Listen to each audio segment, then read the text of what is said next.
Hey guys, it's Big Mike, and like always, I'd like to thank you for being here today.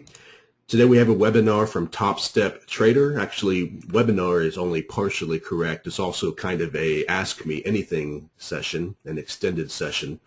What we're going to do today is have Michael Patak, Bob, and Mike from TopStep ask or answer questions that you guys ask in kind of a roundtable fashion. John was also originally scheduled to be here, but had a really bad stomach flu and just couldn't hang in there, so we'll have to catch him next time.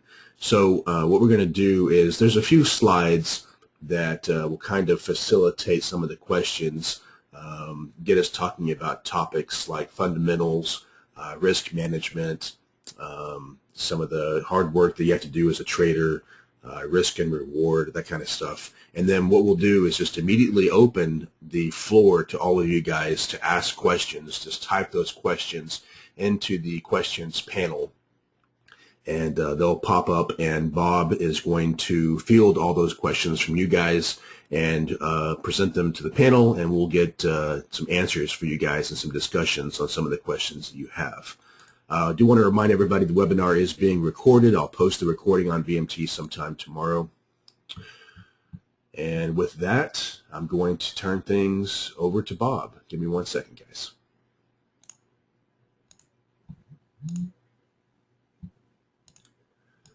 All right. Bob, you should have control so that you can show your screen. And let's see. Michael Patak, I'm going to turn your mic on.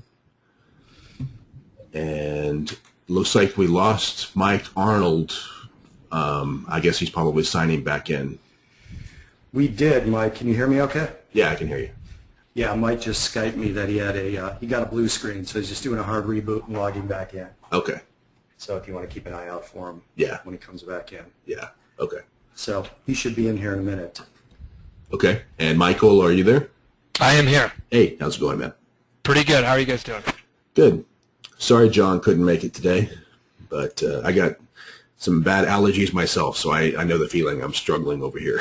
yeah. It's a lot of people are coming down with it. John just caught it this morning, so he spent half a day here. So okay, yeah. I see how it is. So you must leave right before the webinar. Right. Okay, so Bob, whenever I see Mike Arnold join, I'll just turn his mic on. Okay. But if you want, you can go ahead. That sounds perfect. So just a quick comment, guys. Again, this is going to be a 4-person panel. It's going to be a 3-person panel. Right now it's a 2-person panel. So I'll take this opportunity to just mention a couple of things. I'm going to go through only about, what is this going to be, about 17, 16 slides. I'll go through them pretty quickly just to kind of set up what we want to talk about.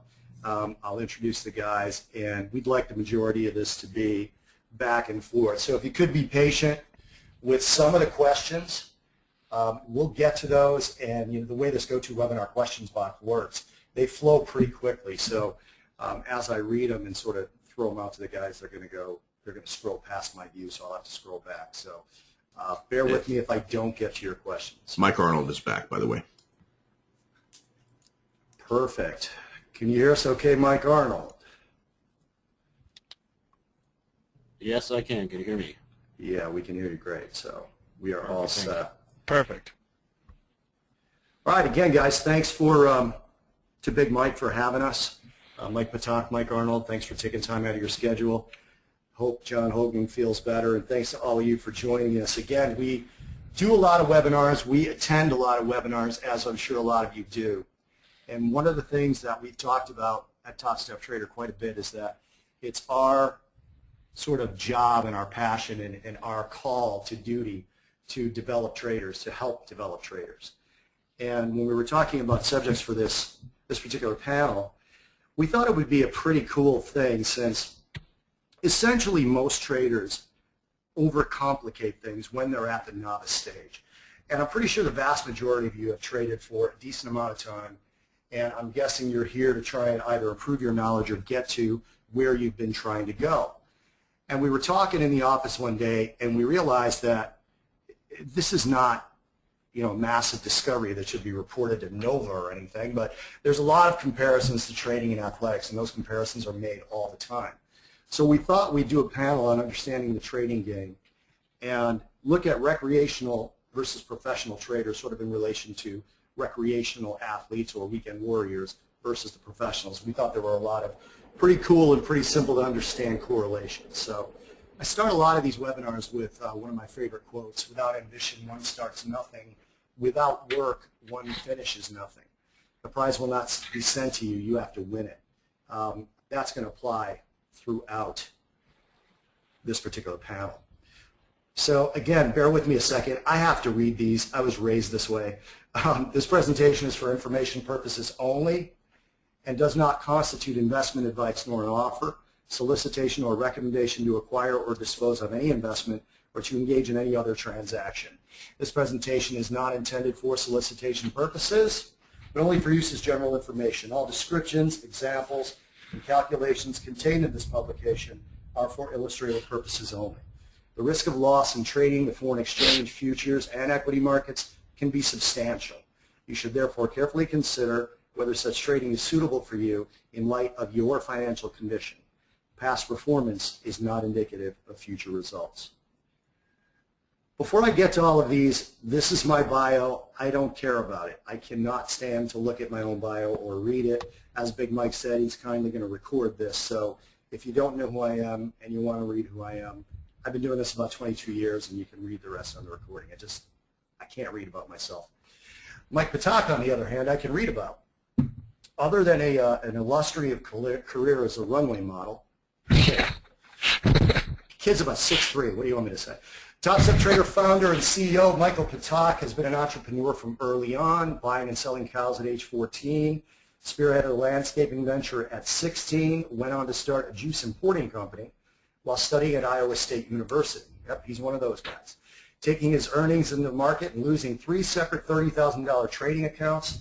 That experience was crucial to his creation of the Combine at TopstepTrader. The Combine has been created by Mike Patak. TopstepTrader was created by Mike Patak, because he realized that going into the market without being prepared or disciplined could turn into a huge financial loss. After graduating, Michael began working as a proprietary trader at the Chicago Board of Trade. He honed his skills, learned to have loss limits, and 8 months later, he was successful enough to buy himself a seat on the CBOT floor and start trading his own capital again. Michael launched Patak Trading Partners and TopstepTrader in 2010. He focuses on recruiting and scouting, training talent from around the world. TopstepTrader gives individuals the education and developmental tools necessary to prove they are consistent, profitable, and disciplined traders. Those successful in the Combine are financially backed by Patak Trading Partners with a fully funded account. Michael, thanks for being here again. Thanks. Whoops. John Hoagland is ill. Won't be joining us. You can read about that in the recording too. Who is Mike Arnold? Mike began trading in 1992 after graduating from Northwestern University with a degree in electrical engineering. After graduating, he went down to the trading floor at the Chicago Board Options Exchange and received an internship where he learned how to be an options market maker. He traded as a market maker in Chicago and in Europe. Since leaving the trading floors, he has worked as a consultant and helped to develop multiple trading strategies for both pairs trading firms and hedge funds. Mike has also been a partner in a statistical arbitrage and pairs trading firm, in addition to leading the development teams for multiple trading applications. He also served as the chief technology officer for 2 different firms. Mike actively trades the S&P, NASDAQ, and crude futures, as well as a variety of cash forex currency pairs and individual stocks. Mike has been involved in teaching and training traders since 1995. Besides his trading background, he also has certifications in advanced hypnotherapy, is a master practitioner of neuro-linguistic programming and design human engineering. Mike has also extensively studied the field of behavioral economics and finance as it relates to trading. He currently serves as the Chief Strategy Officer and the President of TopstepTrader University's College of Trader Development. Mike not only looks very much like Dr. Spock, he is very much like Dr. Spock. Mike, thanks for being here again, as always. All right. I have, again, there's Johnny Hoagland. You guys in Big Mike's forum know a lot about Johnny. Johnny's one of the sweetest guys, one of the smartest guys out there. Just a ton of experience, comes from a a family of traders. You guys can read about this in the recording as well. So there is a popular trading statistic out there that 90% of traders fail. And we feel it's because most people don't realize or understand the difference between being a recreational trader and a professional trader. Now, we talked about this up in the office the other day, and we agreed that there's nothing wrong with being a recreational trader if that's what you want to be. The vast majority of you put a lot of time into this. We just think that the direction is wrong. And again, you can see these weekend warriors on the left-hand side. Nothing wrong with it. But each one of them is a quarterback, is a running back, is a defensive back, is a defensive end. Whereas the field on the right, sorry, use the Chicago Bears if any of you are from Green Bay. The field on the right is what houses the professionals, where everybody has a role. Now, Mike Patak, you had a pretty cool example of what we mean by this. Do you mind going into that before I move on? Well, as far as the example that we want to talk about with the Bears, is that what you're talking about, Bobby? Yeah, the Bears example, the professional versus recreational in terms of them having roles. Yeah, well, we talk about this a lot. Bobby, you and I talk about this a lot. We talk about it with Mike Arnold, the scout team, everybody we work with. And it's basically just defining who you are and what is your role. We all want to make that money, you know, the big paying money. We all want to make that Adrian Peterson money, the LeBron James money, the professional money. But the thing about it is knowing where you are at in that journey to make that money. You know, we were talking about Patrick Manley, the Bears long snapper. You know, the Bears just won last night. Go Bears. He's making over $1 million a year just being a long snapper. He's the ultimate specialist because he's very good at doing one thing and one thing very well. He's been doing that for 16 years.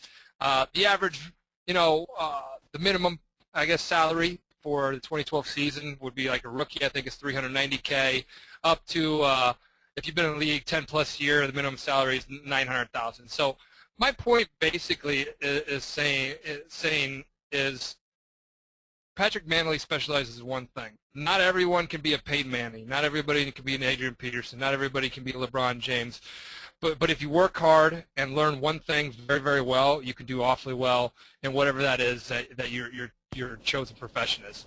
So that's something that I want to get right off the bat is we at TopstepTrader, we and the traders that I'm around, there's nothing wrong with recreational traders. There's nothing wrong with professional traders. But what's wrong is not knowing which one and where you are and where you want to go and how to get there. And that's something that, you know, we try to open the eyes and grab a little transparency and say, hey, you know, this is who you really are as a trader. You know, and it's a question that's a great example, and it's a question of what a recreational trader is. Okay, I know a guy, and actually, oddly enough, Michael Patak's father and this guy that I know are friends. He sold a company for multiple $1 million. He's a recreational trader. Every once in a while, he sees a trade, he puts it on. He really doesn't care if he wins or loses. He risks about $10,000. That's a recreational trader. Nothing wrong with it. Nothing wrong with what he does. It's not how he makes his living. It's a little bit of fun for him. Very much like walking past a roulette table and just putting 10 grand on red. That's what he does. That's what a recreational trader is. Recreational traders think that you learn a strategy and advance on to money, but the vast majority of them experience something more like this, leading them to be part of that 90% we're talking about. A lot of you guys have heard me do a webinar before on why traders fail. I don't particularly consider all of those people that fall into that 90% as actual traders. They're just people that put on a trade, but yet they fall into that sort of statistic. So there's realities in the trading game that are either not known or not grasped by the novice trader. The comparisons to sports and trading are not only endless, but they can be very, very accurate. And the comparison that's not often made, and it's what we want to talk about here and what we want to just have a back and forth with you guys about, is the recreational athlete to the recreational trader and the professional athlete to the professional trader. You can actually choose to be one or the other, okay? We're going to focus on 5 main trading game realities for this panel discussion. Mastering the fundamentals, understanding risk management as your defense, showcasing hard work and analysis for game time success for correct decisions at the time of the trade, consistency of risk and reward over showboating, and actually knowing your role in the trading game. So mastering the fundamentals. So Mike Arnold, right? What I want to ask you about this particular thing is, this is Mike Patak mentioned LeBron James. This is a LeBron James basketball camp, right? These guys are practicing left-handed dribble, okay? These guys are practicing left-handed dribbling in a LeBron James basketball camp. Does anyone get the irony there? This is the flashiest guy in the league, right? And they're practicing left-handed dribbling. Mike Arnold, you did a lot of the work in creating the basics of our college as well as the advanced stuff. What's your sort of thoughts on fundamentals versus what many people think they should be learning? Well, again, if you're going to excel in anything like in basketball or any other sport, it's not just about learning to dunk the ball. You know, it's what a lot of street ball players who would be the recreational guys, you know, they work on their flashy dunks and all these trick shots that they're very showy and look very impressive. But they don't have the fundamentals down to actually be able to take it to a professional level and play in the league. They don't work on the boring things. They don't master the basics, which is what you have to constantly fall back on as a professional athlete and as a professional trader. We're treating this as a business, and that's what we're trying to get through to a lot of people, that trading, especially at the professional level, is a business. And what you said earlier, Bob, it's not just about learning a strategy. Just as becoming a professional basketball player is not about learning how to dunk. It's learning how to left-handed dribble, how to crossover dribble, how to do the layup, how to set a pick, okay? And so that's really how I see it, is mastering the fundamentals, mastering the boring things, and there's aspects of trading that a lot of people would be considering boring, understanding the different chart types and the nuances of it, understanding the basic concepts. It's not just about getting a flashy new indicator and, oh, when it crosses this line, I buy, and when it crosses this line, I sell. That's not mastering the fundamentals of trading. That's not building up your knowledge from a ground floor into a consistent, repeatable methodology and structure to establish your trading business. It's interesting. Marcin J. just commented that he really likes to compare boxing to other fighting sports. That's kind of interesting, because if you look at this very next slide, I think the fighting sports, full disclosure, I boxed for 8 years. And one of the things I say over and over and over again to people who are interested in trading is that you can't get into the ring and not get hit. It's just never going to happen. You can't expect to win a fight without getting hit. You can see in this image, the guy on the ground isn't necessarily going to lose the fight. He's losing right now, right? That's Mike Patak on the top and me on the bottom. But he's definitely losing right now, right? Well, what you're seeing, the sort of analogy here is this guy, at least in this still image, is not jumping up and trying to flip it right away. I mean, Mike Patak, in relation to losses, I mean, what does this make you think of? This makes, in relation to losses, this makes me think of protecting myself as much as I can so that I keep myself alive. It's funny because these are real simple images, right? And a lot of the times people attend webinars and we get questions all the time. First question ever when we do a webinar or a panel, how do I get into a good S&P mini trade? Not even close to the first question that should come up for most traders. Not even close. That's like the guys in the fighting sports, like you said, Manson, coming in and saying, okay, show me how to throw a Superman punch with a spinning back kick so I can knock this guy out and not leave myself in a situation like is pictured right here. And it just doesn't happen. So when you get to sort of these levels of fundamentals, your risk management is your defense. Okay, it really is. Now, I'm just going to touch on something real quick before I go on to the next slide. And again, I really want to open this stuff up for questions and comments. So I'm glad some of you are starting to put comments in there. When you have a situation where your defense is poor, you're going to get knocked out at some point. And there are fighters that survive that way, but not that long. They either are flashes or they never quite make it to the top, okay, because they take too much punishment, way too much punishment. They end up either permanently hurt, permanently damaged, or they just never make it to where they want to go. So Everybody talks about strategy and psychology. When you get to yourself to the point where you understand that you have to get better at these basics we're covering, psychology almost becomes a natural thing that improves.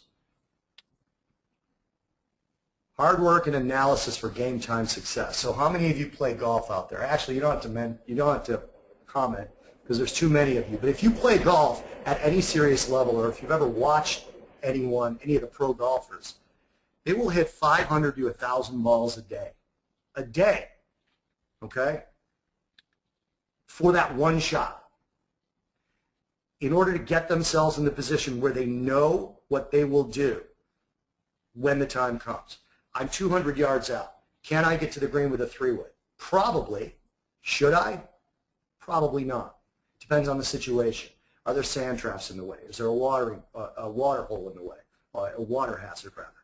Mike, you talked about this with the short game, or Mike Arnold. What does that tell you? Yeah, well, I used to go on one of my side jobs. I used to go around and coach professional golfers, especially on strategy and course management, and I was out there all the time working with them and practicing with them. And literally out of those, let's say they hit the 1,000 balls and put themselves in different situations on the course management, 70 to 80% of it was based on the short game. That's where they lost. They focused on the details and what was going to help them the most or could potentially hurt them the most when playing the game. They didn't just focus on standing on the tee and trying to drive the ball 350 yards or 330 yards. They practiced the club they practiced the least with was their driver.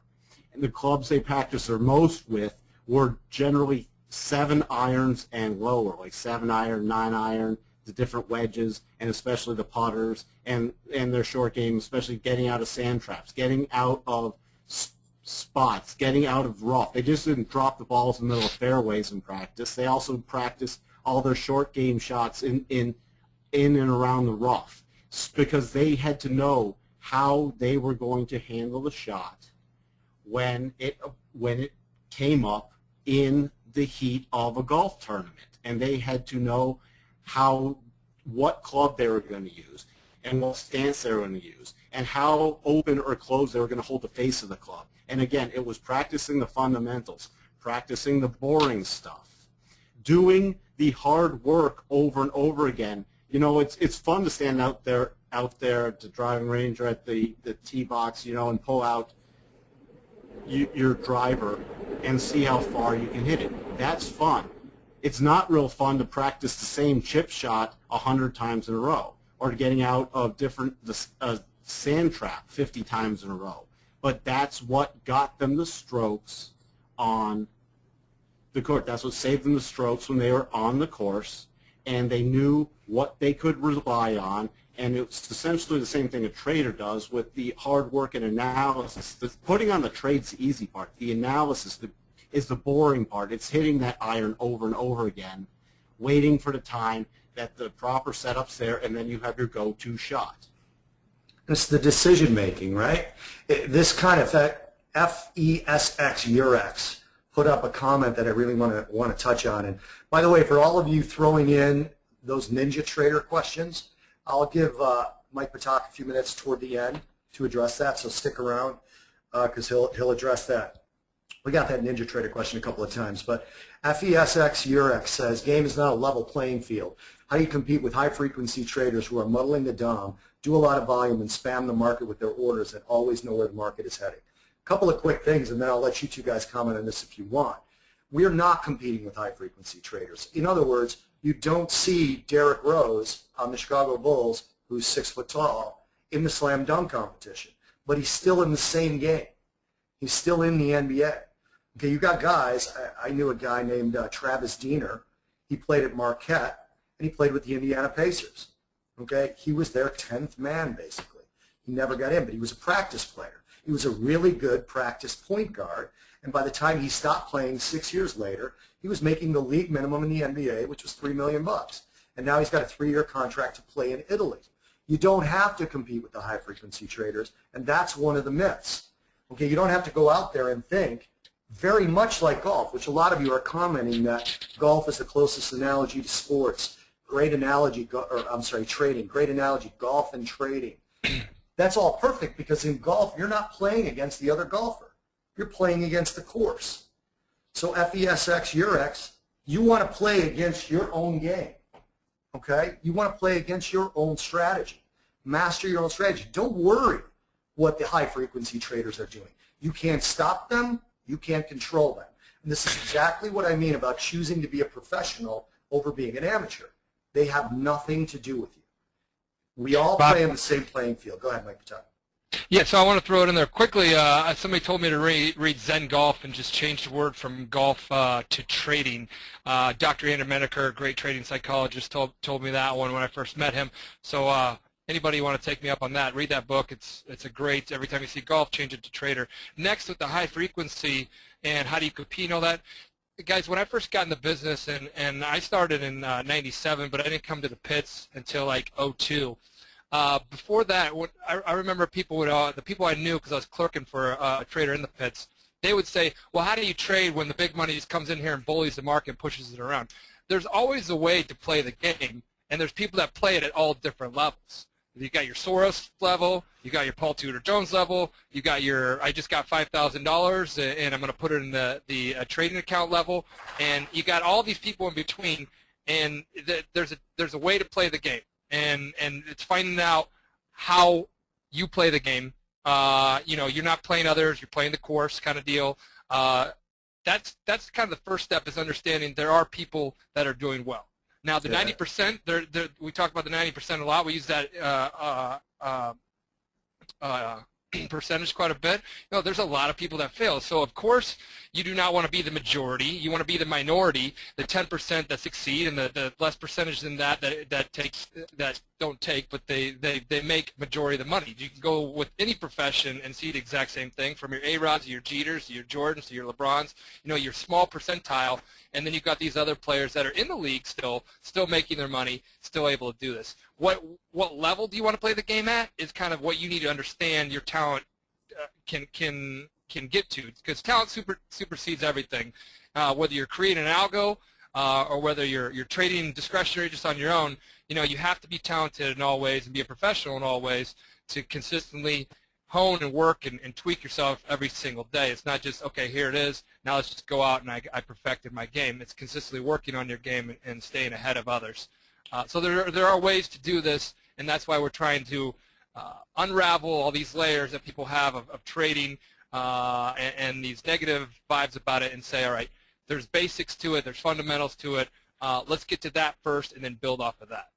That's a great point. In trading, more than any other business, okay, it's only like sports in this way. And you know, if you look back to Mike Arnold's bio, he programmed strategies for hedge funds, and I know for a fact that not many of them were high-frequency trading strategies, right? PIMCO does not use high-frequency trading. They make quite a bit of money. But back to the relationship with sports, if you have an edge, okay, I don't know how anybody thinks they know what the high-frequency traders are doing with any degree of certainty, or how anyone thinks they know what the institutions are doing with any high degree of certainty. I don't have that ability. It doesn't mean that you don't have the ability, but I don't. But yet I still continue to trade because I found something that works for me, and I'm mastering the fundamentals of it. Still to this day, I'm working on the fundamentals of it. But Mike, Arnold, when you worked with the hedge funds, how many of them said, hey, I got to chase the high-frequency traders around? You know, that was not even a topic of conversation, because either you were a group that was specializing in HFT, and then your focus was what the other HFTs were doing, not to like, oh, they're picking me off or anything else, because you were out competing with them, because you're doing sub-second trading. Oh, but the funds I worked with, they could care less what any of those firms were doing. They were working on strategies based off their time frames that they were trading, their markets they were trading, and they were going for bigger targets with bigger stops and holding trades longer. Whether that meant they were holding trades for 30 minutes, which compared to an HFT, because I have done a small amount of consulting with HFT, most of those trades are closed out sub-seconds. I mean, we're talking picoseconds the trades can last. And now you're talking, so somebody who's trading even to 30-minute to an hour time frames, it's a whole different ballgame. So listen, if you guys want, Mike, I don't mean to interrupt you, but Rob Cree just threw something in that sort of applies to what you're saying. And when you guys have time, go Google a guy named Rishi Naram. Okay, he's a good friend of mine out in California, and he's a high-frequency trader, hedge fund owner. And he basically says, you guys don't know what we're doing, nor will you ever know. So Rob Cree wrote, programmers design the HFTs, Mike Arnold, so they are still people designed. Can you comment on what the high-frequency traders are designed to operate in the marketplace? He sort of already was, Rob, but I'll let you keep talking, Mike. Well, the HFT, I mean, true HFT is sub-second order flow trading. You're jumping in line on order flow. I sort of call it picking off orders to immediately turn around and dump onto somebody you know standing in line behind you. It's like you're standing in line at a concert, and you know you're going to get to the line ahead of the guy behind you. You're going to buy the tickets he wants, and then you can turn around and sell it to him. That's what the HFTs are focused on. I mean, so I wouldn't worry about it. There's another thing. It's the mindset, and we've sort of touched on this a number of ways. It's the sort of professional versus non-professional mindset. The professionals don't find things to blame it on. I mean, it's like if I'm taking a golf shot, yeah, somebody might shout in the crowd, but at the end of the day, and if it disturbs me, it's my issue. It's not their issue. It's still my shot. I either have reasons or results, and as a professional, I'm looking for results. And there's always something to blame. I mean, back to sports, there's been a number of players. Like, remember Doug Flutie, who originally started in the NFL in the mid-'80s, played for the Bears. Then where did he go to? The Patriots. But then he essentially made a lot of success in the Canadian Football League, winning Grey Cups and championships up there before he came back to the NFL again and had a lot of success. He was only a 5'10" quarterback. Look at the size of a lot of these defensive players with their wingspan arms, and he wasn't even taller than them. I mean, these guys are huge, and he had a lot of success when he came back. He just figured out what worked for him, fine-tuned his game, he didn't worry about, oh, these guys are bigger than me, and I'm only a 5'10" quarterback. He figured out how to make it work, and then was successful in Canada, came back here and was successful again, finished up his career with the Patriots. I mean, there's reasons or results, and that's one of the things. Professional mindset, you're going to come up with the results. And you're not going to find reasons of why something is out to get you or why something's going to fail. You're going to find a way to make it work. Real quick, Kelly's asking the name of that book again, Mike Patak. Was it Zen Golf? Zen Golf, yeah. Zen Golf and Trade. Just a short, it's a short little read, too. I want to say it's 100 pages, if that. Small little book. Yeah, and Brian, you're right. Doug Flutie was 5'8". Real quick, let me just throw this one up there, and then we'll get started just with pure questions, because a lot of you may know who this is. This is Ted Williams, right? His nickname was the Sweet Swing. Ted Williams had the highest on-base percentage in baseball, okay, ever. Highest on-base percentage. He also had one of the best swings ever. One of the highest overall averages, but not the highest. One of the highest number of hits, but not the highest. Pretty far up there in home runs, but not the highest. Just consistently swing correctly, and the best eye probably baseball has ever seen. If the ball was high and outside, he didn't swing at it. Now, could somebody with this skill set have probably slapped it down the line every once in a while? Yes. Wrong thing to do, though, right? He knew the game of baseball. He swung correctly when it was his pitch. When it wasn't, he walked. For those of you that know what on-base percentage is, essentially the amount of times you get on base, not counting drop third strikes or hit batsmen, I think. I'm actually not sure about that. But his swing was so perfect, but yet he still didn't swing at balls. Somebody asked in here, can you give some examples of fundamentals we can practice and a way that we can practice the pressure of actual trading? All three guys, I'm including myself in that, and I'm including John Hoagland in absentia, will tell you that it's virtually impossible to simulate live money trading in demo. Okay? That stress is just different. However, you want to practice some stress, pass on a trade that is almost there, but just not good enough. If you really want to practice something that's hard to do, pass on a trade that is 99% of your setup, but not 100%. Write the steps to whatever your setups are down, list them out, and if even one of those steps is a maybe, not just a no, okay, let's say you're looking for a particular moving average cross as part of your steps. Okay, if it looks like it's about to cross but didn't, pass on that trade, and then watch that trade go your way and feel that pressure. A lot of traders actually regret missed gains more than they regret losses. There's something a little bit messed up about that, because one of the cliches that I always use, which is not that clever, is that there's only 3 possible outcomes to a trade: a win, a loss, and a break even, and 2 of them are good. So Ted Williams is the perfect example of learning consistency of risk and reward. Now, what do we mean by that? Well, consistency of risk is pretty easy, right? No flyers. Don't try to swing for the fences. Don't try to slap a ball that's high and outside because you want to be the guy to drive in the run as opposed to taking the walk. Don't try to do that stuff, right? Be consistent. Do what you do, okay?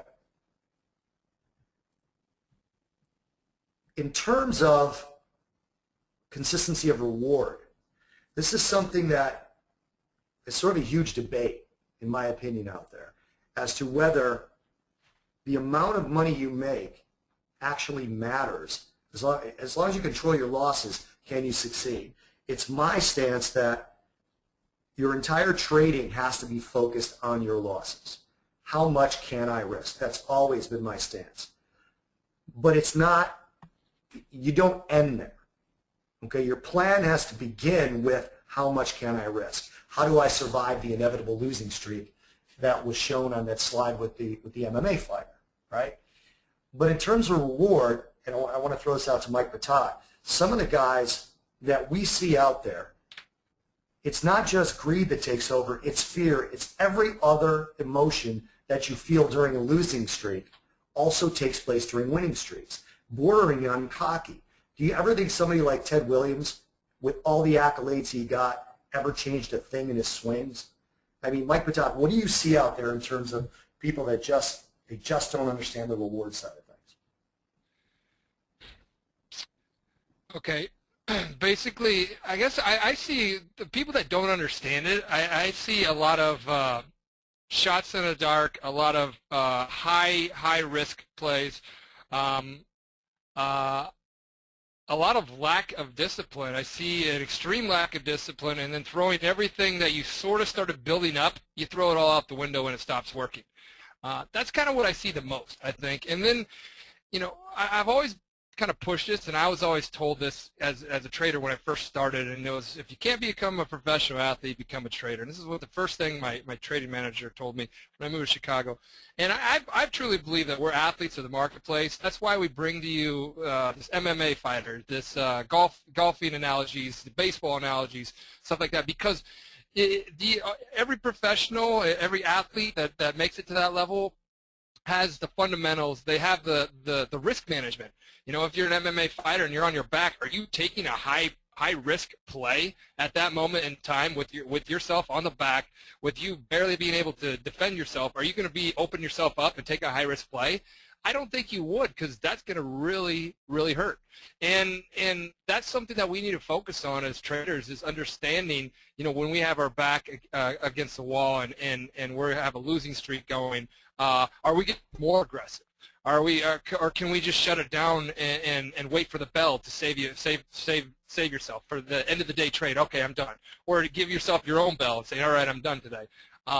So yeah, you know, it's just a combination of a lot of things. But I want people to take out of this, and I'm going to jump to kind of my little final thought, Bob, is we're athletes of the marketplace, and we need to consistently work on ourselves, just like the athletes out there do, whether in the batting cage, in the gym, studying their opponent, doing film, all that kind of stuff. You can be journaling. You can be recording. You can have a recorder over your shoulder watching your screen all there. You can screen record your trading all day long and then go over that.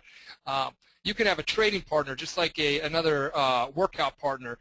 You can have. We are athletes of the marketplace, and you need to start thinking that way because it's your money on the line when you go out there and play. So it's your skin on the line when you're out there in a fight in the ring, and it's all that hard work you put into it when you're up at deck and you get those 3 pitches. I think on average it's like 3 pitches a game. Professional athletes to go out there and showcase their talent in front of thousands of people. You don't have this endless amount of opportunities to do that. Just like the bullets that you have when you open up a trading account or however you do it. You need to be smart. You need to think like a professional. You need to be very diligent, very patient, very disciplined, stay focused, and do everything at a high level when you're out there. This isn't a video game, and we need to get over the video game period of trading, which I was at one point early on in my career, and that's one of the $30,000 trading accounts I lost was the video game period of my career. But getting past all that is when you really start developing, you really start kind of yielding the fruits of the hard work that you put into this business. It may not come in millions of dollars. I wasn't a $1 million a year trader. My best year was mid 6 figures. I knew I could average low 6 figures, and I knew when I first started I just wanted to make at least $100 a day to even prove to myself and my family that I took this route, I had a college education, and I need to be getting paid for it. So get on the baby steps of just breaking even after a month, then just focus on making a little bit of money after that, and then slowly working yourself up to a certain level. John Hoagland, I think, has said this before. He stood next to millionaires and he stood next to people that were completely broke in the pit. I did the exact same thing. I didn't care where they were at. It's my personal journey and how far I wanted to take myself down that journey, and how much effort and motivation I had was all within me, and I had to dig deep every single day for it. It's a great point, and that whole thing about standing next to millionaires and standing next to broke guys, I wish John was here to talk about that because, a lot of you guys, again, you focus on these individual things. We've got another person in here saying, what about when the high-frequency traders do this and that? You're not trading against them, okay? You're not. They are not the entire market. They're a large part of it. You are trading against the moves that the markets make. Somebody typed a question in here, how do we know for sure if it's a bottom or a top? Let me know when you figure that out. I'd love to hear it. Yeah, I'd love to hear anything that you can find out for sure. Remember the picture? Mike, you just kind of talked about this. Remember the picture of the boxer or the MMA guy getting hit? I'd like to know how he can find out for sure when he can get into a fight and win and not get hit. Yeah. See, what actually ended up happening is we started out as scalpers and the institutions were longer term. And now we get into this area where the institutions have a lot of money in high-frequency trading, and I've sort of backed off on my duration because I can't know for sure when the bid is the bottom or when the offer is the top. And there are things, even though this was a great, there's great examples in sports, professional sports. Let's forget recreational for a minute because you have to make that distinction as to whether you're going to be a recreational trader. A professional trader is not the same as another. One professional trader is not the same as another professional traders. Okay, you are not competing with other traders, Eurex. You're competing with the market, period. Okay, when you make money, someone else loses, for sure. But it doesn't have to be the high-frequency guy. It can be the guys who haven't learned what you've learned, okay? It can be those guys, all right? So you don't have to compete with the high-frequency traders. They can do whatever they want. And again, even in professional sports, Mike Arnold had some great comments. I want to throw the mic to him about there's things in professional sports that absolutely you won't ever do in trading. Do you want to go into that, Mike? Sure. I just want to touch on this because there are a lot of great sports analogies that we've been putting out there, and everybody, and even a lot of people listening, they're like, yeah, golf's a good one, or boxing, or whatever the sport is. But there's certain things that we're not going to do as traders that happen in sports. And like, we're not going to pull our goalie with with like 30 seconds left trying to win the game. Why? Because we're not going to expose ourselves to losing at that. It's not applicable to trading. We're not going to take the half-court buzzer shots because there's no time limit to trading. We're not going to just take this super risky shot because there's nothing to win, okay? Those are the kinds. We're not going to throw up a Hail Mary pass, meaning we're not going to put on a flyer, which is directly attributable to trading. We're not going to, oh my gosh, my trading account's down. I got to make all my money back before the end of the day, which is arbitrary. So I'm going to take a huge position and essentially put on a flyer, put on a Hail Mary. Not applicable, okay? Those are the things in sports we're going to leave behind as professionals because there are aspects of sports that do not directly apply to trading. So we're talking about the things that do. The hard work, the working on the fundamentals, the working on the consistency, knowing yourself, knowing your strategy, knowing what your behaviors are. And it's also knowing your strategy inside and out, knowing the steps of your strategy. Are they repeatable? Can you repeat them time and time again? Do you repeat them time and time again when you are sitting in your trading chair, or do you find yourself deviating from those? Those are the analogies we're tying together with sports, not to, oh boy, let's see, it's S&Ps are closing in 10 minutes and I'm down $5,000. I'm going to put on 50 minis and see if I can make it going into the close because it looks like we're going to close strong. I'm just going to put on this big trade and I hope I'm going to make it all back. That's not what we're talking about. It's a great quote, by the way, Nick. Doubt kills more dreams than failure ever will. I like that. I'm going to combine a couple of things here because there's some things I haven't answered, and I'm going to go straight to these questions, but there's a couple that I can combine. For example, Mary says, I have an extensive sports background. I always try to practice pressure. Do you have any advice on how to practice trading pressure? And then there's one here, and this is part of the couple that I'm going to combine. What are the top 3 fundamentals, and what would it look like to add the process of trading in preparation? And that sort of fits as well with this other comment in here by Scott. And Scott, I'm going to read your whole comment because it kind of answers those 2 questions. So Scott wrote, Bobby, I had a trade this morning at around 9 a.m. Central Time, and I had so many confirmation on the ES reversal, and the risk reward was so ideal that when I executed the trade, I felt no emotion. Listen to that for a second, because one of the things that the 3 of us really want you all to focus on is your own process. Somebody typed in here, who was that? You are also competing against yourselves, Charles. I would argue you're only competing against yourself. But let me finish Scott's comment. I felt no emotion at all. I had done my job and all the elements were in place that I did not care if I lost due to I knew I had followed my plan exactly. So it goes to doing my best, and I was satisfied with that. Notice that Scott did not write whether it was a winning trade or a losing trade. Did you guys notice that? Because Scott was focused on his process.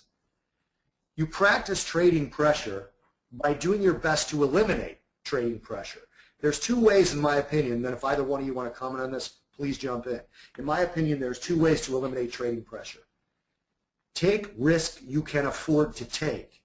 That's the first one. Okay, don't risk $500 if you've only got $550. Right? Now, obviously, that's just an example, but you know, there's people out there that have $10,000 trading accounts, and they've got a net worth of $10 million, and then there's people out there that have $10,000 trading accounts, and they've got a net worth of $11,000. Guess who feels more pressure if they're taking the same amount of risk? And the second way you practice trading pressure by eliminating trading pressure is by understanding that trading is about your process. Okay, now you see the second bullet point on the slide here is being a professional trader, and this goes to the question of what would be your advice for someone who asked me that question. What's the best process route to take if I realize I am a recreational trader and I want to become a professional? That's TJ. Is being a professional trader about time spent trading or time spent analyzing? I'm talking too much, so I'm going to throw this to Mike Arnold and then a little bit to Mike Patak as well. But for me, it's about time spent analyzing. I hit my loss limit trading today. Today I hit my daily loss limit. I did not shut my machine down and go eat popcorn. I started researching a strategy that I'm looking at, or rather continued to research a strategy that I'm looking at. That's what I did with the time. Okay, I didn't stop working. I have hours of the day that I work. Okay, now, every day that I do my preparation, form up the trades that I'm going to take, okay, I prepare, and a vast majority of that preparation shows me trades I'm not going to take. So, to Mike Arnold and then Mike Patak, if you have any comments as well, is trading about taking trades, or is it about analyzing the market, some of which might result in trades, others might not? I believe it's in analyzing the market, and that's where the focus should be. And something you touched on before with removing stress is I have a step-by-step process. I actually have decision trees printed out that I can look for, especially when I've learned a new strategy. So I'll go through, and it will literally be step 1, do this, step 2, do this, and I'll line up. There might be 10 steps in it. And if at any one point a step I say no to, there is no trade. So that's part of my analysis. It's sitting at, okay, I have a potential setup in the S&P. It's a potential trend line long setup. All right, is it going to close beyond the trend line? Is it going to close, you know, above this key level? What is my target? Is my risk reward better than 1.5 to 1, et cetera, et cetera? I go through each of my steps, and then I know if I get to the end of my steps, my analysis is done, and then it's real simple. There's a trade. I know how much I'm risking. I know that every step was in place, so it's a valid one of my trades, so I've done my analysis. And then the aspect of trading takes about 2 seconds. You know, it's entering the order, entering the stop, and if it's a target trade or multiple target trade, it's then entering the targets. The aspect of trading is minuscule. The most of the time is analysis, step 1. Are we going to get a close beyond this valid trend line? No, the market pulled back and closed just on the other side of the trend line. All right, no trade for me. Next market or next setup or next whatever. So it's constant analysis and doing it in a structured, methodical approach, not just coming up with rules on the fly, not just so, oh, well, normally I use these indicators, but now my buddy just told me to start watching this one, and that's in conflict with what I'm seeing, so should I take the trade or I not? No, what are your steps? If you're going to put a new indicator in, then you have to go back test, you have to go analyze, you have to go structure that all up into place, and then you come up with your refined set of steps. But you do that at other times, like you spent today, Bob, researching a new strategy, or continued researching a strategy because you hit your loss limit. So you stopped trading, you followed your rule, and now you're analyzing a new potential setup. And I hope you're doing that, and I know you very well, so this is a rhetorical question. I know you're analyzing this because you started analyzing this setup before, and it's not because you hit your loss limit. It has nothing to do with that, which is something we should just quickly delve into, that a professional trader also knows his stuff backwards, forwards, and does not abandon what he's doing just because he hit his maximum loss for the day, or just because he had 5 losers in a row. It'd be like a golfer changing their swing because they just bogeyed 3 holes in a row, or a professional baseball player changing their batting stance and their whole routine just because they struck out for 2 straight every at bat for 2 straight games. That's part of our process and structure also, and that's also what linked into being a professional trader. Knowing what our methodologies are, not abandoning them, and not going chasing the next shiny object just because we had a couple losers in a row. Hey, Mike Patak, before you go on, I just had to read this to you because you'll laugh. Charles Chapman wrote, "The ultimate goal, Zen-like, is to be equanimous about profits and losses after the trade. Not just free of emotion, as the trade is put on paper." I'm sorry, Charles. Equanimous is kind of my word. Yeah. The thing about this, and I know, Mike Patak, you deal with this every single day, is that it's not about, I said, eliminate the emotion. Okay? Mike Arnold always says, recognize your emotion, control your action. And Mike Patak has a physical way of controlling his actions.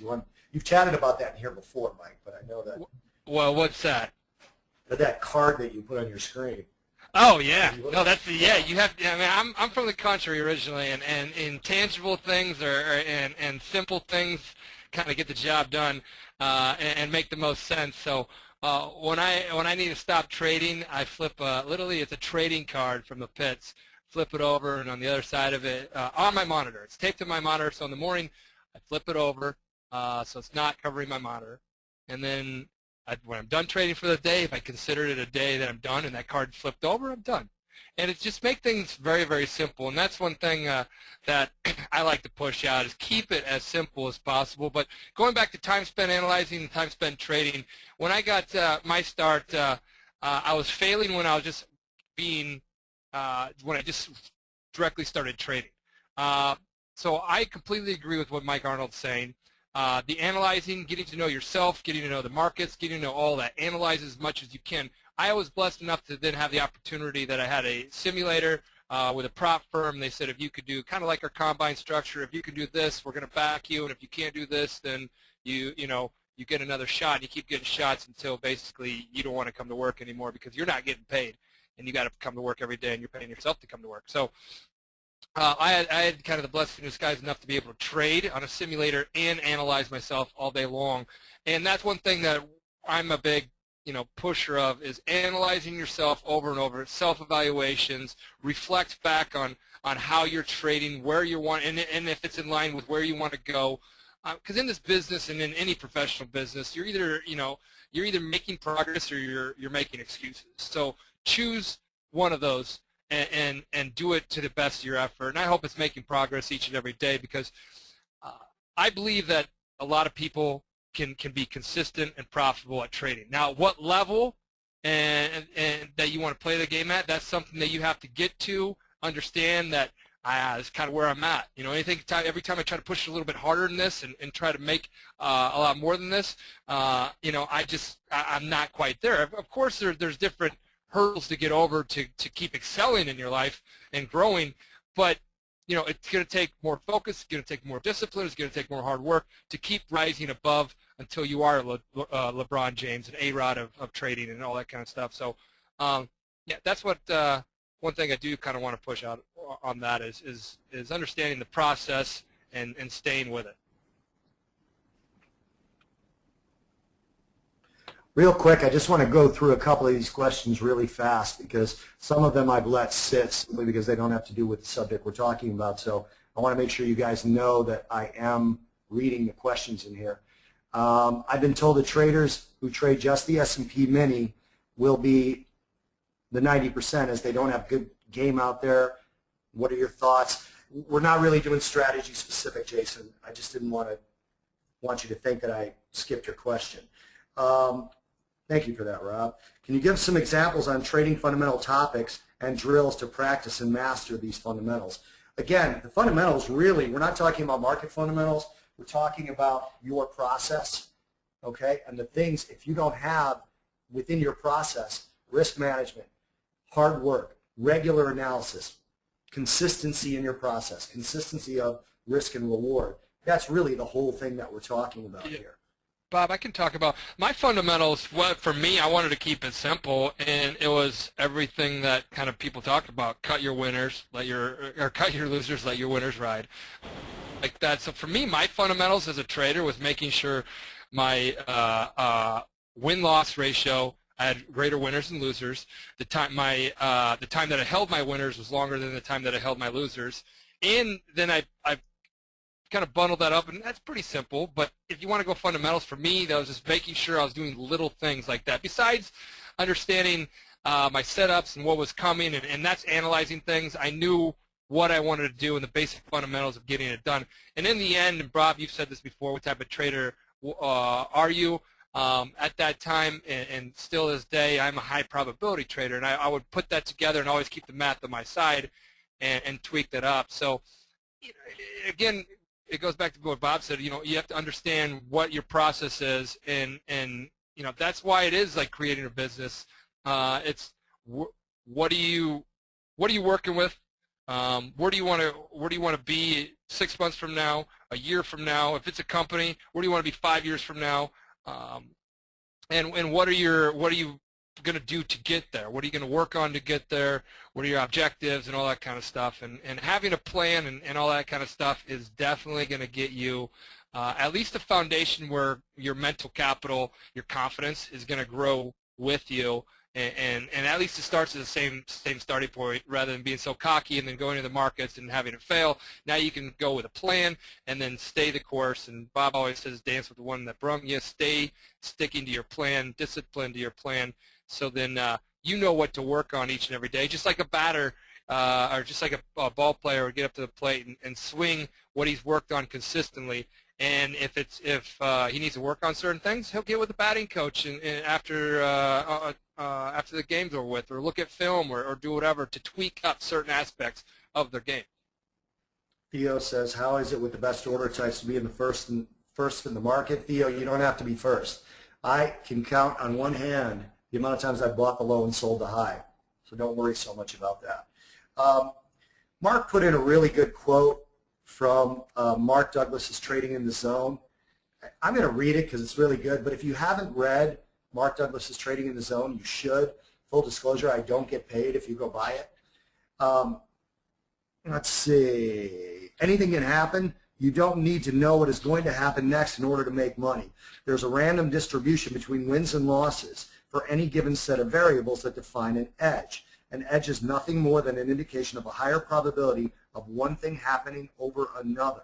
Every moment in the market is unique. So thanks for that, Mark. Appreciate that. Let's see, Kelly, you talked again about high-frequency traders and how they have given you, what did you say? Given the concept of slippage a whole new dimension. You know, we all play on the same playing field. So when the NBA players started averaging 6.5, 7 feet, it was averaging that for everybody. When they moved the goalpost back for field goals from the front of the end zone to the back, it affected everybody. Right? When drivers and golf balls started becoming easier to hit far, it affected everybody. We're all working within that, and there still are successful traders. So I'd really like to convince you guys to stop focusing on high frequency if we can get anything done in this particular panel. But let's see, Mark, pro traders take full responsibility and accountability for their results. Retail traders look for fault and excuses. It's more comments by Mark. They're good comments. What is the spelling of that trader in California? It's Rishi Narang. It's N-A-R-A-N-G. Rishi is R-I-S-H-I. He wrote 2 books called Inside the Black Box, which are pretty interesting too. Let's see what else we have in here that applies. Please give us the golf book again. That was Zen Golf. Let's see.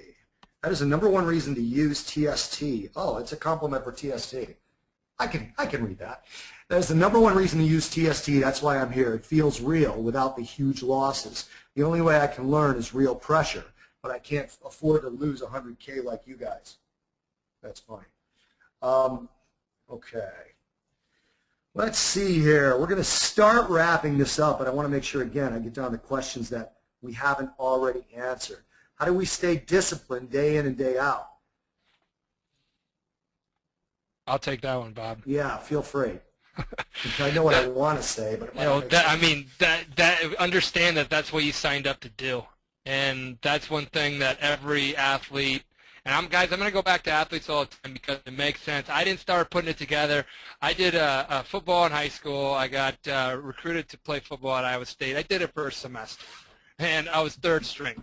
But I understood I was high school good. I was not college good. I couldn't justify playing ball in college because I was a part of the 90% unsuccessful.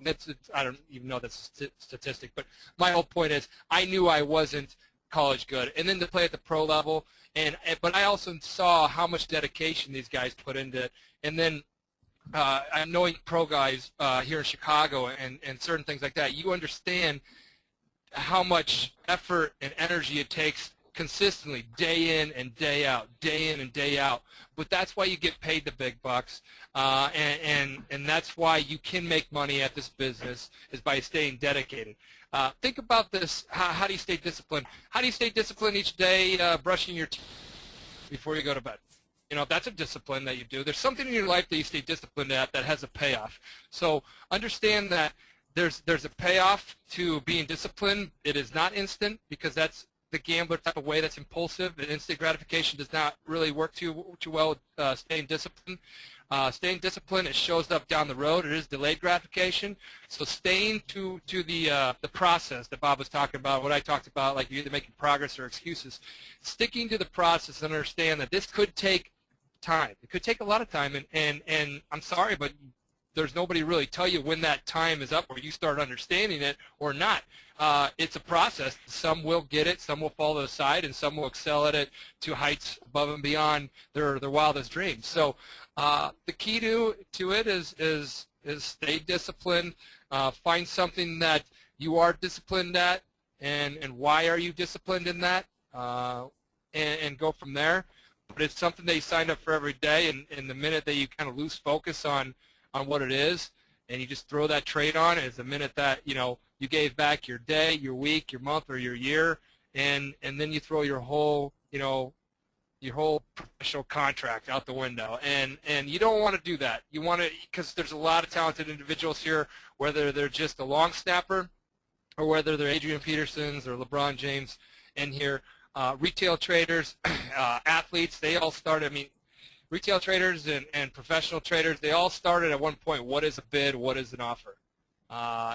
Bull market, bear market. We all started with, okay, what is that? Just get over certain humps, understand that it is a process, and don't get discouraged, and keep, if it's something that you really are passionate about doing, stay the course. There's a lot more comments on here than questions, which is good, so I'm just going to kind of whip through them. And Bob, I'll say one last thing. And play small. And on my last analogy with this, play small ball with making yourself a better trader. Work on little things consistently. Whether that's this month, I'm going to focus on having my winning trades greater than my losing trades, or I have a consistent fear of missing out. This month, I'm going to let those trades that you talked about, Bob, where 99% of it lines up with it, let it go and see what happens. You're going to dilute that power, that fear of missing out power. Certain things you need to focus on, but you can't do it all in one bite. You have to focus on little things at a time, improve, improve, improve, and then you'll notice it down the road. It could be 6 months, 8 months, a year down the road, but you will notice it. Try to keep yourself in an environment that you can feel the market, yet you don't have a lot of money on the line. That is one thing that we developed the Combine to do, but you can still do that on your own. If you don't want to be in the Combine, you can still have all your trades go to your best friend or whatever, so they actually get to see how you trade and things like that. So there's different ways you can do this to hold yourself accountable without being in the Combine, but holding yourself accountable and staying the course is gonna, and chipping away one little bad habit at a time or whatever, is going to help you get better each and every day. Thanks, Mikey. I'm just going to rip through some of these comments and then add some things to some of these questions. If anyone wants to jump in, feel free. How many trades does one take daily as a professional? That varies dramatically, strategy to strategy. Brian says no one can see beyond the right edge, and maybe that's the first thing a new trader has to learn to accept. You do not know what will happen when you click buy or sell. If you can't deal with that truth, go find another sport. I totally agree with you. Yeah, we have to learn to be comfortable being uncomfortable in this business. So yeah. That's a great comment. What type of strategies does TopStep teach? TopstepTrader doesn't teach strategies, James. College of Trader Development does, but we just don't. This is just not the proper forum for that, if you don't mind. Let's see. Brian says the pressure will always be there. I agree, Brian. You learn to manage it. What about a trading plan? Very important. Go back and watch the many trading plan webinars that there are on Big Mike's forum. There's a ton of them, and a lot of them are very, very good. Do you code your strategy into auto trade for back testing to see if you have a worthy setup? Some people do, Hugh. I've been a manual back tester for a long time. You know what that does? That makes my strategies much more simple. Mike Arnold has a lot more experience with programming some of that stuff than I do. Let's see, what software do you use for the decision tree, Mike? Arnold, do you use software? Oh, I just build it. I use a program called Smart Draw just to build it. It's a simple. You can build in anything. You could build it in Excel just with the drawing tools in Excel. Just color code boxes and then have branches going off. and it's actually a really good tool, because if you can, just the decision tree, if you can put your strategy in terms of a decision tree, then it is repeatable. That also takes a lot of pressure off you, because it's sort of like a checklist. As you're going through, during the market, you're doing your analysis, and a lot of people, how do I stay disciplined, how do I say this? Well, if you have a decision tree, it's as simply as going through the steps. And if you ever get a step that results in no trade, then there is no trade. If you get to the end when it says place trade, then you can place the trade. That's why I love putting my strategies in the form of decision trees, because also then it's repeatable. If I can't get a strategy into a decision tree, then it's not repeatable, and if it's not repeatable for me, I can't trade it. James is asking how much the course costs. Again, not a sales webinar, so James, just reach out to them if you're interested. Discuss, please, how each of you have moved from initial levels of safe trading to where you improve your money management, increasing your position size and position management. Kelly, my position size is from the time I started being successful, and I have Mike Patak beat. He blew out three $30,000 accounts. I blew out one $97,000 account. But for me, it was all about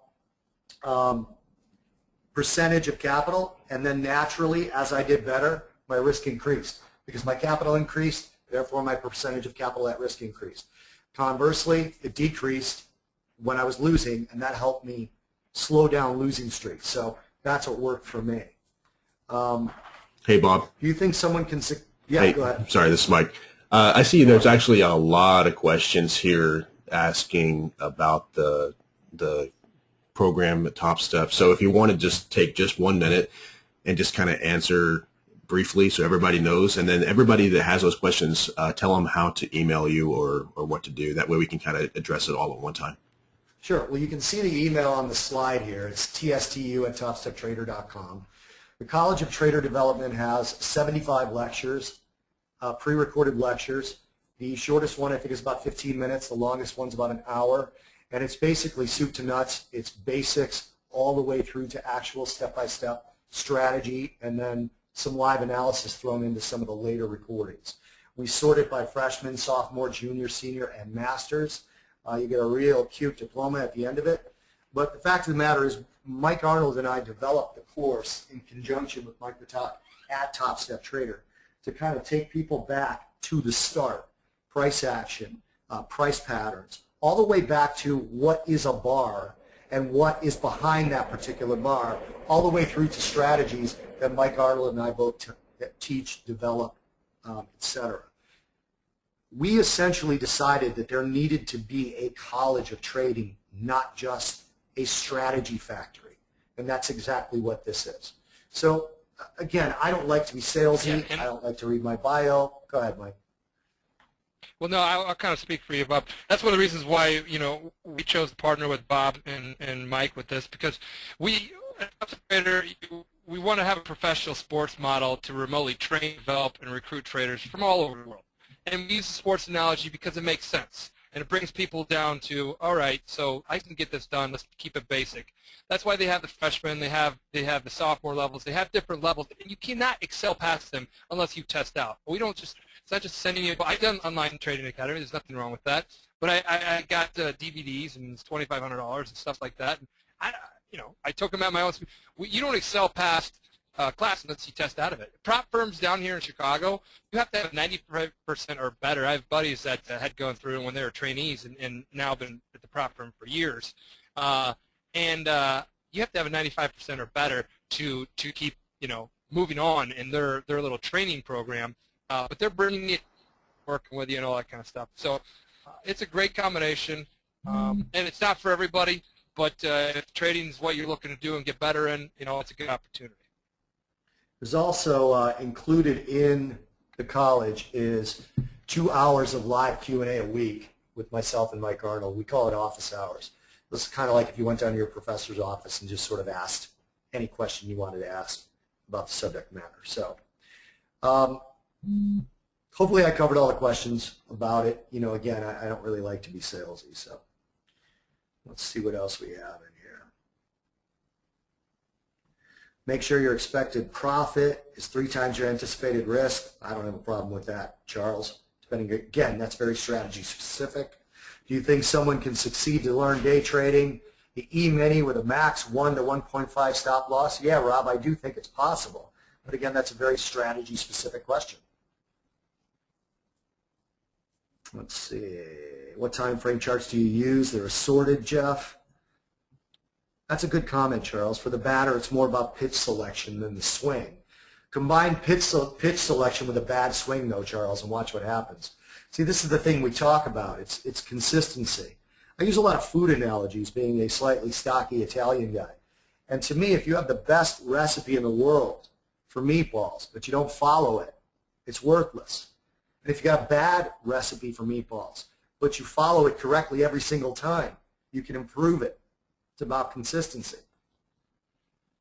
Let's see. Since we're talking about Mark Douglas, would you say that developing into a professional trader is more of a mental analysis than a technical or market analysis? Sam, I think it's more about controlling the mental aspect of it. I'm actually going to throw that to Mike Arnold because of his neurolinguistic programming. There's a huge mental component to that, but you have to have the proper structure to build it on. Again, if you don't have some kind of repeatable process in place, if you're just shooting from the hip, if you don't have a proper structure and methodology from which to that could be successful in the market, then all the psychology and all the mental aspect isn't going to really help you. Now, once you have a proper methodology and trading structure in place, and then you find yourself, skipping trades, putting on trades that aren't part of your plan, running your fear or greed patterns, modifying your trades midway through, adjusting, it's getting close to your stop, pulling your stop. Now, those are psychological things and mental things that a lot of traders go through, and that's where it's whatever the percentage is, maybe it's 70% of traders have to struggle to overcome those, and I think it's a very large part of trading. However, you need to have that solid foundation in place. You need to have the fundamentals. You need to know how to dribble the ball, how to, with both hands, how to do the layup, how to set a pick and roll. You need to know those things, and then if you're having problems during the game time and short-circuiting, then that's where the mental and the psychology comes in. But if you don't know the basics, all the psychology in the world is not going to help you fix flawed fundamentals. So they go hand in hand. Proper fundamentals and then the proper trading psychology and the mental training to go with it go hand in hand and lead you into a professional realm of being a trader. And it doesn't just end, especially the sort of psychology aspect. It's sort of like peeling back an onion. A lot of traders, they take one step forward, they find something, they uncover another layer, but as they're doing that with the proper fundamentals, they keep progressing forward and forward. And then eventually, for people who continue to work on it, the light goes off, and all of a sudden, they somewhat blossom into that professional realm.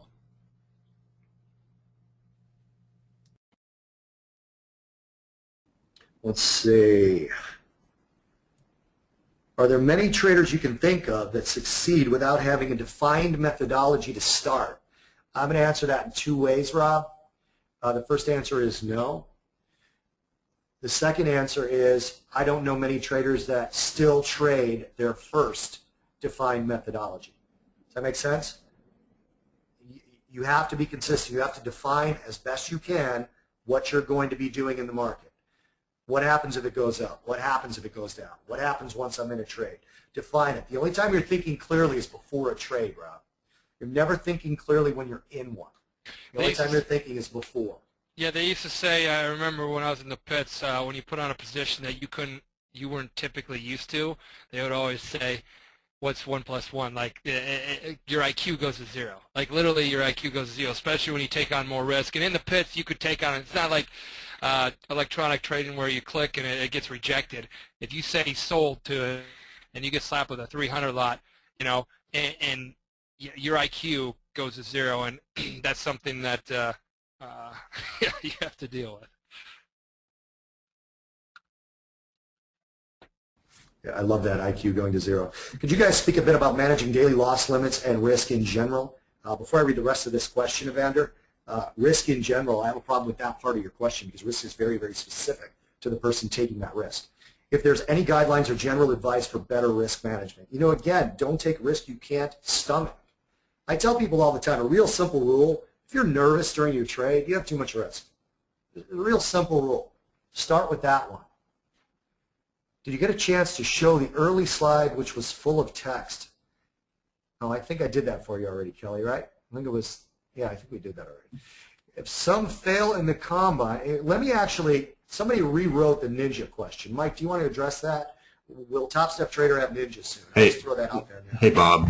Yeah, we'll have ninja. Sorry, and Mike, before you do that, I kind of wanted to chime in real quick on the risk thing, if you guys don't mind, because I see this, but kind of like the in the clouds view, looking down on the forum and seeing all these guys, all these journals, and I can see a lot of consistent behavior sometimes or patterns. And one thing that I see, and it really it bothers me, so I want to talk about it for a second, is I see everybody taking risks that really they weren't prepared to take. They're trading too big a size, and what I see them do to try to correct that behavior is they start changing their time frame on the charts to smaller and smaller and smaller charts because they equate that with less risk.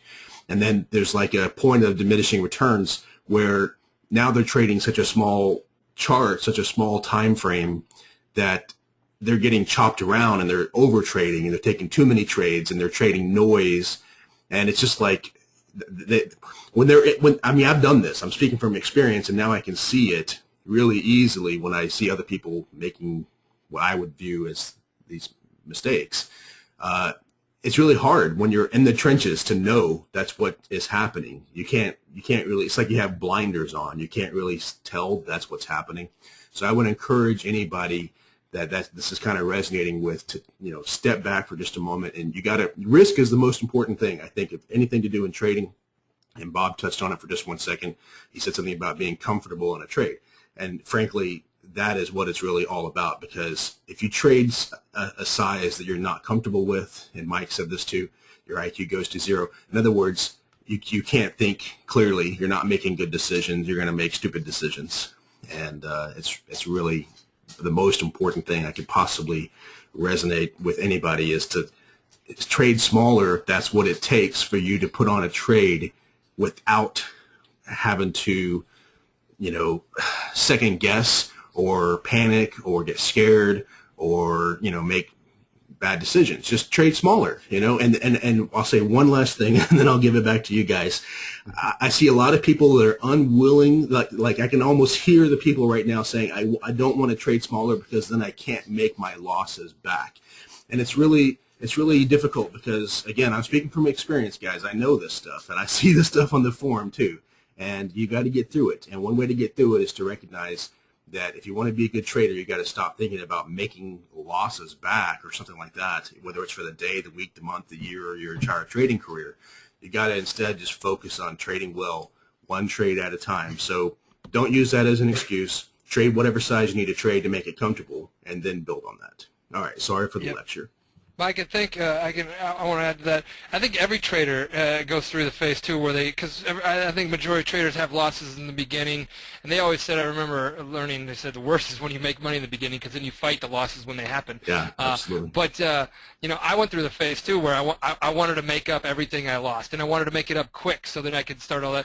It took me it took me actually blowing out of all my accounts, really not having any money to fund a new account, then go to a prop firm that says, all right, you're going to trade 1 lots and you're going to have a $300 a day loss limit. I was like, what? And they're like, you want the opportunity? Or the opportunity's here, take it or leave it. And I'm like, okay. So now I'm trading 1 lots when before I was having $5,000 swings up and down, and I thought that's how trading was. Once I started doing that, I understood that it was a brick-by-brick type of game where slow and steady.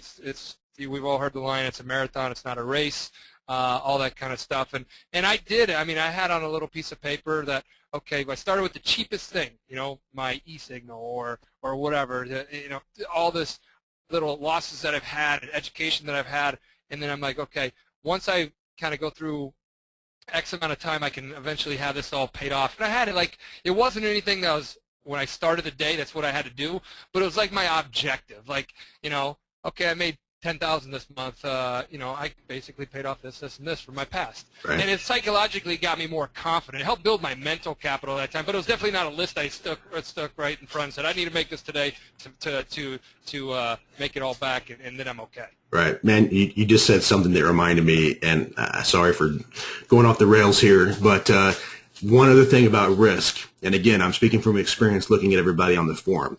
One thing I see all the time is people will go into Excel and they'll create all these fantastic spreadsheets about how much money they're going to make.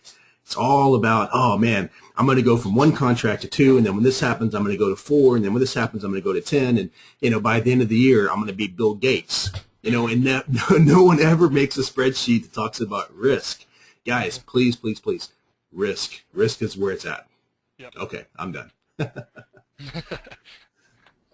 Thanks, Mike and Mike. And it's interesting. I don't want to continue because they've said pretty much everything I would have said, but you absolutely have to think that way, and it's counterintuitive. All right, Mary threw something in here that I want to touch on. Today I did not have a setup on the market I trade. I find it really hard to explain to my husband that I didn't do anything today. Any advice as to how to explain to a spouse why sometimes there are no trade days?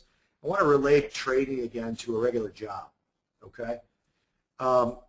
Let's relate it to, I don't know, I'm trying to stay away from food, but I have a difficult time doing that. Let's relate it to Mike Patak's landscaping business, right?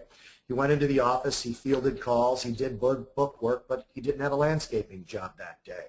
He still went to work. It's really easy in a regular job because if you just break it down to hourly, you know if you go to work from 9 to 5, at the end of the 5 days, you're going to bring home X amount of money. You know if you take an unpaid day off that that's going to reduce your money. Trading is the same thing. Mary, you studied your charts and didn't find a setup. You actually did do something. Okay, you controlled yourself. You didn't lose money. Well, Bob, Okay. we say all the time, being a trader is also not trading. It's knowing when to not trade. Huge part of it. Huge part of it. Okay, your job as a trader is to analyze the markets and make correct decisions. It's not to take trades. Some of your analysis ends up giving you trades. Okay? Some of it ends up not giving you trades. This is the way it works. Right? Again, I don't know, Big Mike. I mean, I got a compliment in here, but I don't want to read it. I feel funny. Let me keep going through these. Let's see. Oh, man, feel free. Feel free. You can read it. Some fail in the combine after all. Actually, let me give Mike Pataki an option to answer that Ninja Trader question. Yeah, we are Ninja Trader, and guys, this has been as frustrating for me as it has, and I've on the Big Mike's forum all the time, and following the thread that we have, and I get questions about Ninja all the time. Building this environment out and everything we have has been a bigger process than I ever thought it could be, but we will have something by the end of the year for you guys. This is something that I feel really confident about, and what we're working on right now is really exciting, and we're getting closer. So that's what I got for you guys right now, but we got a lot of incredible stuff with TopstepTrader coming out. We have a whole new website being launched in a week, actually within 2 weeks, and some crazy stuff coming out. So needless to say, Ninja is right there, and it should be there before 2014. Thanks, Mike. Naj Mule, I'm not sure what you mean by your question. I just want you to know I read it. Sharon asked a question about tax implications with IRAs. You say that you never hear any traders talk about this. Big Mike, you might want to have a trading tax attorney do a webinar one of these days. I'm certainly not going to take on a tax question.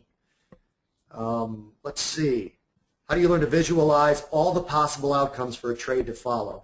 Rob, you can only visualize the outcomes that fit within your setups. Okay, the fact of the matter, the market either moves up or down. That's it. Those are the outcomes.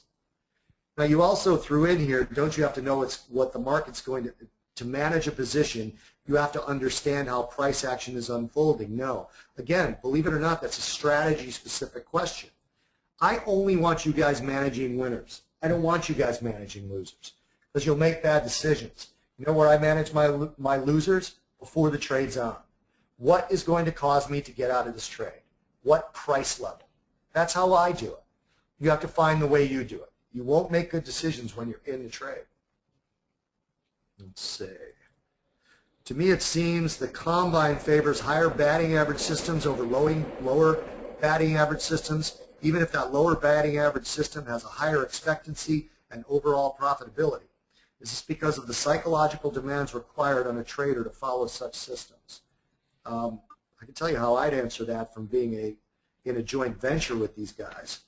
For me, the equity partner chooses the type of partners they want to fund. Najib, and that's their right to do that. Having said that, keep your ears open for something in the future that might fit you. But you guys got to understand that when you have an equity partner funding people, they can really fund whoever they want. So they give you their rules, and hopefully you fit within those rules. And if you don't, TopstepTrader is still a great place to learn and to sort of get discipline built into you. Go ahead. Bob, I want to throw out there, you can customize. We have a lot of people that strip down all that and customize their combine with something that fits within their trading plan, their methodology, and all that kind of good stuff. So there is our basic combine, and there's a way you can customize, and you can call and talk to somebody, and they can, if it's something a little bit outside the realm, we have to get that approved from the equity partner, and they kind of run that through kind of a risk thing, and if it gets okayed, then you get the phone call back saying, hey, your strategy and your trading plan got approved in this combine to get reviewed, and it's your choice to move forward with us or not. Let's see, how long does CTD take to complete? James, again, why don't you reach out at TopStep, at the email that you see on your screen. It can be finished within, I think, 4 to 6 weeks at the earliest, but isn't it more important that you learn the material than you finish it quickly? I mean, I'm not saying that that's what you're saying, but I understand the question about how much it costs, but for me, if I decided that something was valuable to get me where I wanted to go, 2 weeks, 2 months, 2 years, I'm still going to look into it. What are your thoughts on order waiting trade versus waiting for the tape to confirm and aggressively entering the trade? Jason, everyone has to make trading their own. If you're a tape reader, I have nothing against it. I don't use it. If it works for you and you're good at it, we know some good tape readers. I know that to a certain degree, Mike Arnold uses some of it, entering already triggered trades on another method he uses. But other than that, if it works for you, I have no issue with it. Again, like Big Mike said, and like Mike Patak followed up on, for us, it's more about your risk. A lot of the other stuff you can adjust to fit your personality. How to discipline disappointment when you're losing. How do you stay disciplined when you're losing? Well, again, that's just kind of the point. If you have researched your strategy and you're consistent, it's a heck of a lot easier. Go ahead, Mike. I wrote down this before because I always told myself, you pay when you make a mistake. That's basically your learning, and it's the cost of learning in this business. So we got to learn from our bad trades, and you got to quickly move on. And when I say learn, actually learn, journal it, take it down, absorb it, because if you learn from it, then the next time something like that happens, or that situation might appear, if you learn from it, you'll avoid it. You're going to create this discipline path of always learning from things and quickly moving on. This learning and moving on, it'll help you develop discipline and staying focused on producing and moving yourself down the field consistently. So for me, it was journaling consistently. If I screwed up during the day or if I was in a trade, I'd have this stream of consciousness go on where I'm in a trade, I would just start writing. If I had this little emotion pop up of fear, I'd write, I started feeling scared for some reason. And then I would just write that down. And then it dilutes a lot of things. It puts your thoughts, instead of swirling around in your head when you got a trade on and you're up and down and you gave away your day or you've been in the hole all day, it gets things out on paper. You read that at the end of the day. You go through it. You put the time into it, and you learn that day. So at the end of the day, your tank is full of at least knowledge of what you did, because everything you did in the market are things that you can learn from and then roll that into tomorrow and snowball it. I mean, every day you're adding more and more of what you're learning. Accelerate your learning curve and get yourself in a position where you're staying disciplined, you're staying committed to the truth of what you're really doing, and you're moving yourself forward. For me, that was really effective. I have my journals. Actually, they're worth nothing as far as 50 cents or whatever, buying them from Walgreens or wherever I bought them from. They're little ones that I can put in my pocket. They're in my safe at home. and they're really valuable to me. And every now and then I'll go through and read them because that's my business school. That was my PhD and all that kind of stuff is all those losses that I took that I actually learned something from. I'm going to go ahead and read this. This is from Zumanon, who actually is one of the first College of Trader Development students, and he's a graduate now. This is not a question. Just a first thank you to CTD and to TST, College of Trader Development, and TopstepTrader. I was in a constant and persistent losing behavior until I started with the College of Trader Development and graduated from it. I was looking for a good training program and could not find any that was well organized and made sense to me. Understanding money and risk management has helped me get my first rollover after more than 15 unsuccessful combines. I'm trading now with less stress and my confidence has increased. Good work. That's all I can say. Thanks. Thanks a lot. The rest is coming. Thank you, Zumanon. I appreciate that. Zumanon's a very, very hard worker, so hats off to you. Bob, I know you work with him all the time, but the hard work and staying focused is just key for the direction, and working with the right people also helps as well. All right, Kelly, write this down. Smart Draw is the program Mike to use, but you can use a pen and paper. Doesn't really matter. All right, Smart Draw is the one that he uses. Hugh, and this is our last question. Hugh said, do you ever just say hell with it and sit on your hand for weeks until the market makes sense? Hugh, the only thing that keeps me out for a week is my monthly loss limit, my drawdown. Other than that, I do my analysis every day. If I have trades, I take them. If I don't, I don't. It's just that simple. I don't try and have the market make sense. I just try and find my setups. That's it. Again, there's this whole attachment to being right. Guys, last thing I'm going to say, and then I'll give Mike Patak the last word, and we can end this. I don't care about being right. It's not about being right. It's about putting on high probability trades. It's about doing analysis, and when those high probability trades show themselves, okay, you put those trades on with a risk you can stomach. Okay, and if I do that, I'm right, whether the trade was profitable, break even, or a loss. Okay? Let me throw it to Mike Arnold, and then I'll throw it to Mike Patak. Go ahead, Mike Arnold. Yeah, I've had that conversation with a lot of traders. And I asked them a question, would you rather be right or make money? I mean, a lot of traders, they're two different things. They want to be right. And being right, they're like, oh, I knew that trade was going there. I knew this was going to happen. I knew this was going to happen. No, you didn't.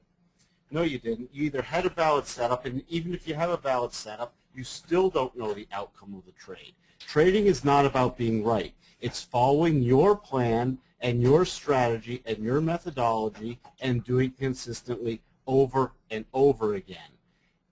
And doing that, if it's a well-researched and well-formulated methodology that has, a positive trade expectancy, you will naturally make money. You should focus on following what you are doing, following your steps, putting on the trades, the valid trades. When there's no valid trade, sitting on your hands. That's what your focus should be, and the money will come. It's not about being right. We never know. I never know when I'm going to put on a trade if it's going to be a winner or a loser. If I did know beforehand, then naturally I'd skip all the losing trades and never have a losing trade. That does not happen. We all have losing trades. It's part of trading. You have to accept that part of trading, and if you can't, then you have to look at yourself as a trader and really question, is that the right thing for you? Because once you've decided to be a trader, especially taking it to the next level of professional trading, professional trader, loss is a part of your life. You're going to have losing trades. There is no system or methodology that will get you 100% winning trades, nor should you bother looking for it.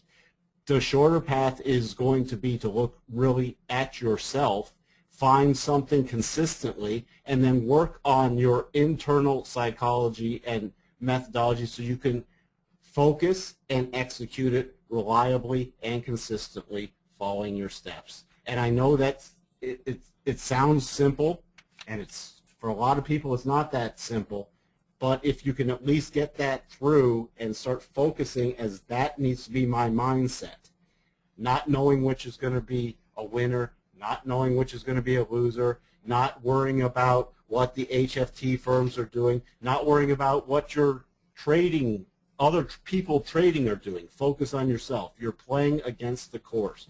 You're trading against the market. You're not trading against anybody else.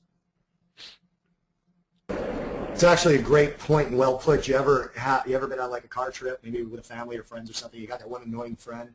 I'll bet you the next car that comes down the street is yellow, or I'll bet you the next car that comes down the street is red. Next one comes down the street, it's red. They go, I knew it. You didn't know it. Okay, you really didn't know it. All right, and it's the same way in trading. Mr. Patak, you have the last word, sir. You know, I'm just going to end it with this. You know, in trading, you're either making progress or you're making excuses. Think like a professional. Be a professional. You will get to the professional level. It may not be the biggest level that you dreamt up when you first started trading, but it will be a realistic, attainable level that you can produce on. It's an amazing, amazing business when you get over this hump of it just eats you alive from the inside out. So my thing is always make progress. Train, develop, focus on, I always use like an athlete, a professional athlete, somebody I really liked, and instead of just watching them on the field, watch how they talk about how much they train. Read about the extra work they do in the off season, all this kind of stuff, the stuff you never see. You know, that's how a professional, that's them clocking in. I believe there's a professional in all of us. At what level that is, you know, that's for you to figure out. But you know, make progress. Don't make excuses. This is something that isn't for everybody. Trading is not for everybody. But if those ones that are committed to it and stay the course, there's. So that's all I got to say about that. Is make sure you're making progress and you're not making excuses each day. Hey guys, Michael, if I could, I'm going to give Chad. I'm going to give Chad the last word, if you don't mind. Chad wrote, "The only way to know if your plan is consistently profitable is to consistently work your process and consistently execute your plan day in and day out." Yep. Thanks for that, Chad. Big good Mike, advice. Thank you again. So guys, yeah. So before we go, I want to ask everybody. I just put a link in the room. So there's a couple hundred people in the webinar today. Click that link and post your feedback about the webinar. I would appreciate that into the thread. And I want to thank TopstepTrader. I want to thank Bob, Mike Arnold, Mike Patak for being here today. Sorry John couldn't make it, but we'll do this again. I think it's informative, and hopefully everybody will agree with me. So share your feedback in the thread. Guys, I'll post the recording on the YouTube channel sometime tomorrow. Thanks, guys. Have a good one. Sounds good. Appreciate it. Thank you.